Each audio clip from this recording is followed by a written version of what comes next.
সম্পূর্ণ ভিডিওটা না দেখলে অনেক কিছু জানা থেকে মিস করবে।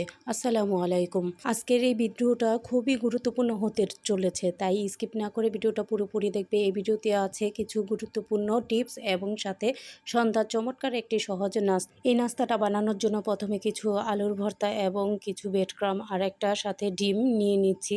আজকে বেশ কিছু পরিমাণ আলুর ভর্তা রয়ে গিয়েছিল, তাই আমি ভাবলাম একটি রেসিপি বানাই চলো। এজন্য এখানে আমি 1 কাপ পরিমাণ ময়দা নিয়ে এর সাথে দিয়ে দিলাম 1 চামচ কর্নফ্লাওয়ার, পরিমাণ মতন লবণ ও গরম পানি দিয়ে ডোটা বানিয়ে কিছু কালো জিরে এবং সামান্য পরিমাণ সয়াবিন তেল দিয়ে ডোটা বানিয়ে রুটি বেলে নিচ্ছি। রুটিটা বেশি মোটাও হবে না, পাতলাও হবে না, মিডিয়াম সাইজের। এই তো একটি মোটকা এরকম সবারই তো থাকে, এই মোটকা দিয়ে আমি কেটে আলু ভর্তাটা গোল শেপ দিয়ে এভাবে ভাঁজটা দেখে নাও, এভাবে বানিয়ে নিচ্ছি। এই নাস্তাটা আমি 2 ডিজাইনের দেখাবো, একটা সহজ আর একটা যেটা আমরা মোমো খাই, মোমো এভাবে বানাই, আর একটাই এটা যেটা আমরা লুচি বানাই, অনেক সময় পুরিও বানাই।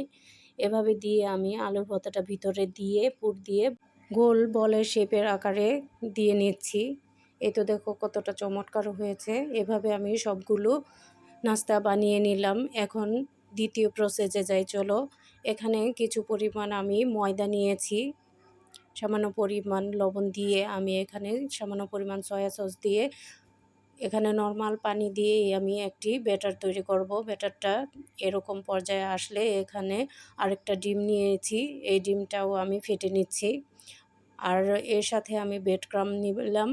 এই তো বলগুলো প্রথমে আমি ময়দার ব্যাটারটার মধ্যে ভালোভাবে মিক্স করে নিয়েছি, যাতে কোনো ফাটা থাকলে ওইটা ফিল আপ হয়ে যায়। এরপরে ব্রেডক্রাম্বে একবার মিশিয়ে নিচ্ছি, দেন আমি ওই ফেটানো ডিমের মধ্যে আবার মিশিয়ে নিচ্ছি।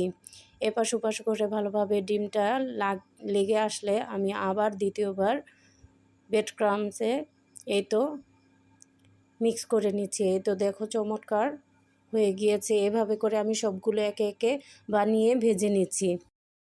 বন্ধুরা, তোমরা যারা রিলস ভিডিও আপলোড করতে যাও, তখন যদি দেখো ভয়েস ট্রান্সলেট অপশন এসে, তাহলে এই অপশনটা অবশ্যই তোমরা অন করে দিবে। এর মাধ্যমে তোমাদের ভিডিওরও ভয়েসগুলো অন্য দেশেও তাদের নিজস্ব ভাষায় প্রচার হবে।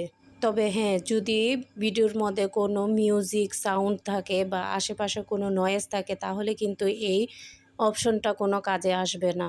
যদি তোমার নিজের ভয়েস দিয়ে ভিডিওটা আপলোড করো, অবশ্যই এই অপশনটা তোমার জন্য খুবই গুরুত্বপূর্ণ, কারণ এর মাধ্যমে তোমার রিচ এঙ্গেজমেন্ট অনেকই হাই হয়ে যাবে, ফেসবুক অন্যদের কাছে প্রচার করবে। এই তো বলতে বলতে আমার চমৎকার নাস্তাটাও রেডি। দেখো উপরটা কতটা ক্রিস্পি, ভিতরটা কতটা চমৎকার হয়েছে। আমার ভিডিওগুলো ভালো লাগলে অবশ্যই লাইক কমেন্ট শেয়ার করে দিবে এবং ফলো দিয়ে পাশে থাকবে। আরও নতুন নতুন ভিডিও পেতে অবশ্যই লাইক কমেন্ট করে শেয়ার করে দিবে, অন্যকে দেখার সুযোগ করে দিবে। আমার বলতে বলতে আজকের ভিডিওটা একটু লং হয়ে গেছে। সবাই ভালো থাকবে। আল্লাহ হাফেজ।